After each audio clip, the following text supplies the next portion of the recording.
So இன்னைக்கு இந்த வீடியோல விடாமுயற்சி படத்துக்கு நான் தான் பார்க்க போறோம். குட் பை டக்லி படத்துக்கான என்டையர் ஷூட்டிங் முடிச்சுட்டு, இப்போ நம்ம அஜித் சார் விடாமுயற்சி படத்துக்கான ஃபைனல் ஷெட்யூல் ஜாயின் பண்ணிட்டாரு. இந்த ஒரு ஷெட்யூல பொறுத்தவரைக்கும் ஒரு சாங் சீக்வென்ஸும் ஷூட் பண்றாங்க அப்படின்னு சொல்லிட்டு முன்னாடியே தெரிஞ்ச விஷயம் தான்.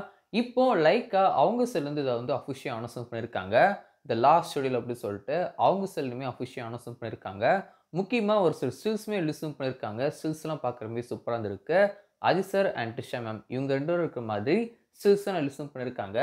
2 பேருமே ஆஃப்டர் இதுக்கு முன்னாடி 3 படங்கள் பண்ணியிருக்காங்க. இந்த விடாமுயற்சியும் சேர்த்து கிட்டத்தட்ட 4 படங்கள் பண்ண வச்சிருக்காங்க. ஃபைனல் ஷெட்யூலுக்கான ஷூட்டிங் டேஸை பொறுத்தவரைக்கும் 7லேருந்து 10 நாள் கிட்ட ஃபைனல் ஷெட்யூலுக்கான ஷூட்டிங் டேஸ் போகுது. அண்ட் இது முடிஞ்சதுக்கு அப்புறமா படத்துக்கான பேட்ச் ஒர்க்குமே இருக்கும். ஸோ அதே முடிச்சிட்டாங்கன்னா விடாமுயற்சி படத்துக்கான என்டையர் ஷூட்டிங் முடியும் சேரும். படத்துக்கான போஸ்ட் ப்ரொடக்ஷன் ஒர்க்லாம் டீம் ஏற்கனவே ஆரம்பிக்கும்னு சொல்லிட்டாங்க. ஸோ அதனால கரெக்டாக ஆன் டைமுக்கு இந்த ஒரு படத்தை லிசன் பண்ணிடுவாங்க. அண்ட் டீம் மறுபடியும் ரீகன்ஃபார்ம் பண்ணியிருக்காங்க. 2025 பொங்கலுக்கு விடாமுயற்சி படத்தை ரிலீஸ் பண்ண போகிறோம் அப்படின்னு சொல்லிட்டு மறுபடியும் ரீகன்ஃபார்ம் பண்ண வச்சிருக்காங்க. ஸோ அடுத்த வருஷம் பொங்கல் விடாமுயற்சி ரிலீஸ் ஆக போகுது.